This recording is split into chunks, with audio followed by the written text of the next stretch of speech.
How we have this issue here in the United States? How is it being treated in Canada? I mean, you have things like Michael Tomasky in the New Republic last November wrote, Hmm. "Women will save America as usual." Yeah. And it's continuing. It's a very feminist perspective, and there's nothing wrong with. I mean, look, I Hmm. don't care if my doctor's a woman. I don't care Hmm. if an Air Force pilot's a woman. I just want her to drop the bomber she's supposed to drop and make sure I get out of the operating room alive. Hmm. Same thing with men. I don't care.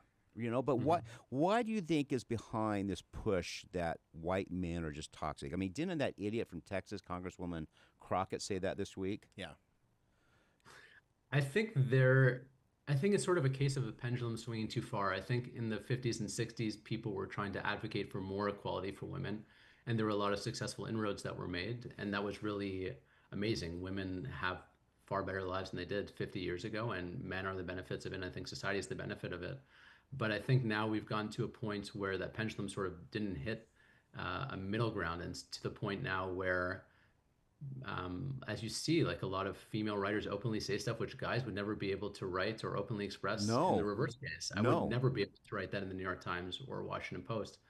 And it reminds me of a story of Warren Farrell, who's a very influential thinker about men's issues today. And he grew up in the 1960s, was a second wave feminist, rubbed shoulders with Gloria Steinem, and was on board with all their stuff. But he eventually left the movement in the 70s because he thought that when they were advocating for gender egalitarian stuff, being equal, they really didn't mean it. In the 70s, when he started talking about how guys should have equal access to their children and divorce custody hearings should be more 50-50, he was sort of spurned by feminists.